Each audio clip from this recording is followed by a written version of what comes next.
Benvenuti su YouPalTubo, ecco sono tornato con gli Smith Muggins dal fotoritocco, ma oggi andremo in un nuovo viaggio. Vi porterò a scoprire il mondo di Minecraft, che a lettere vuol dire schiavà, mine, e fa su craft, per cui che non lo conosco. Ale è un videogioco, tutto fatto di cubi, il paesaggio, l'architettura, eppure il mio avatar, eccolo qui, o ben il mio personaggio. E questo che vi mostro è il mio mondo di Minecraft, la mia realtà virtuale costruita qua dentro. Oggi proveremo a ricostruire su Minecraft un famoso arco di Udine. Vediamo se indovinate quale.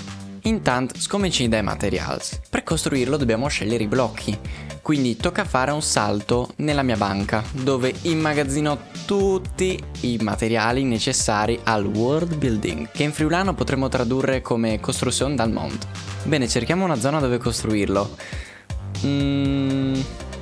Sì, questa mi sembra ottima. Nessuna idea ancora? Beh dai, ve lo dico io. Sto costruendo l'arco Bollani. Saveso c'è calè? L'arco Bollani è la biele e entrate da Castiel di Udin e ai piedi della salita del castello in Piazza Libertà, che al tempo si chiamava Piazza Contarena. È stata fatta nel 1556 dall'innominato architetto Andrea Palladio, parvolè del luogotenente veneto Domenico Bollani. È il primo monumento in Friuli disegnato da Palladio ed è stato costruito con due scopi: come ringraziamento per la fine di un'epidemia di peste, ma anche come omaggio a Venezia. Vedete? Sull'arco si erge il leone di San Marco, simbolo della Serenissima che conquistò il Friuli indipendente nel 1420.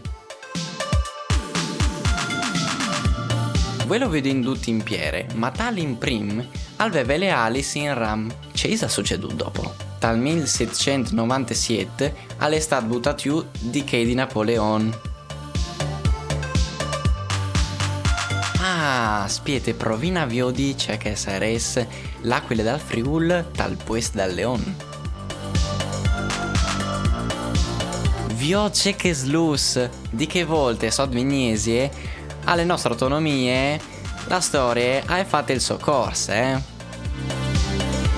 tada velu a chi l'arc Bollani. Come che vi ho detto, per fare sull'arco in Minecraft ho coventing blocks grind, e dunque per farvi di migliori particolari al devente grande non.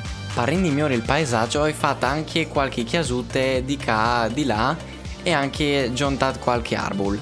C'è diseso? A lei plui biel cumò? No mo? Chialetca, miglior la versione con l'aquile del Friul o chist? Il classico con leon. Ben, cumò fasetmi sapere se usate plasuttant che a mi falu e su con che polear per imparare sempre un ignove. Sì, lo sai, ho fatto anche il roast di Furlan, ma so da ora mi ora. Maman.